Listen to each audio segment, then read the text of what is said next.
కలియుగంలో మనుషులు ఏడుస్తూ జన్మ తీసుకుంటారు మరియు ఏడుస్తూ అకాల మరణం చెందుతున్నారు.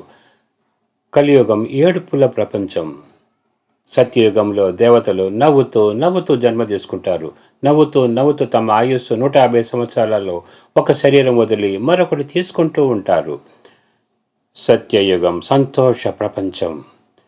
కలియుగంలో ఇల్లు ఇటుక రాళ్లతో కడతారు. సత్యయుగంలో బంగారు ఇటుకతో మహల్ నిర్మిస్తారు. వజ్రాలు పొదిగిన బంగారు మహల్ శోభతో నిర్మించబడుతుంది. కలియుగం ముళ్ళ అడవి.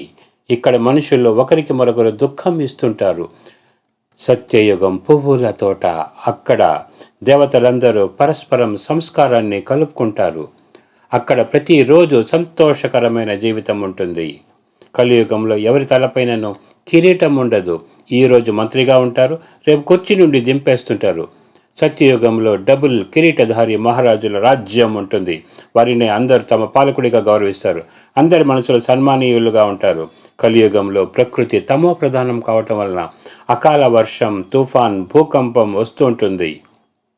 సత్యయుగంలో ప్రకృతి సత్వప్రధానంగా ఉంటుంది. తన మాలి అయిన దేవతల సేవలలో సదా తత్పరులై ఉంటుంది. సత్యయుగంలో 5 తత్వాలు సత్వప్రధానంగా ఉంటాయి. వసంతంలా వాతావరణం ఉంటుంది. ఇప్పుడు కలియుగంలో పిల్లలు స్కూల్లో చదువుకుంటుంటారు. సత్యయుగంలో పిల్లలు గురుకులంలో కళల రూపంలో చదువుకుంటారు. వారికి రాజ్యంలో శాసన వ్యవస్థ, సేవాభావం, కార్యనిర్వహణ, చిత్రకళ, గానకళలో నిపుణులుగా చేస్తారు. కలియుగంలో అనేక ధర్మాలు, అనేక దేశాలు, అనేక భాషలు ఉన్న కారణం వలన పరస్పరం ఘర్షణ పడుతుంటారు.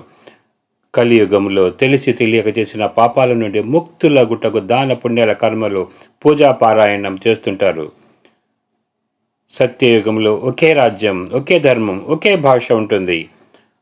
అక్కడ అందరూ పుణ్య ఆత్మలే ఉంటారు. అక్కడ కర్మ అకర్మ అవుతుంది. ఏ పాపకర్మ జరగదు. అక్కడ ఎల్లప్పుడూ సుఖం, శాంతి, సంపన్నతల ఉంటుంది. కలియుగంలో దుఃఖాన్ని ఇచ్చే శరీరం అనారోగ్యంగా, బలహీనంగా ఉంది. అందుకే ఇక్కడ అనేక ఆసుపత్రుల్లో డాక్టర్లు ఉన్నారు.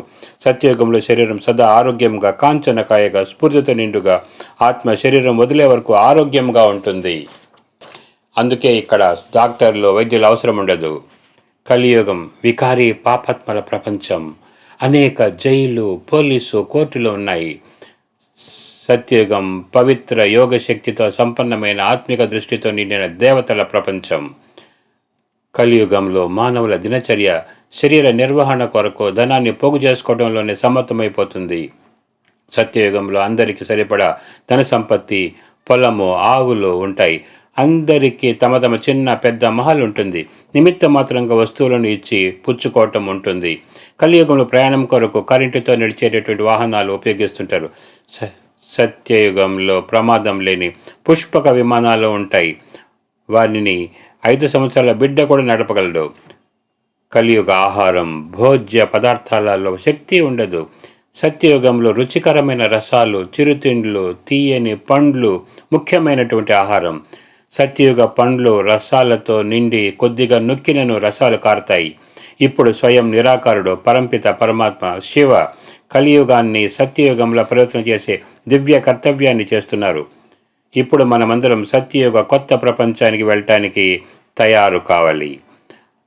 అందుకోసం ఈ అంతిమ జన్మలో పవిత్రులై శరీరం యొక్క అసత్య అభిమానాన్ని వదిలి తమ సత్యమైన ఆత్మస్వరూపంలో స్థితులై జ్యోతి స్వరూపమైన నిరాకార శివపరమాత్మ స్మృతి చేయాలి.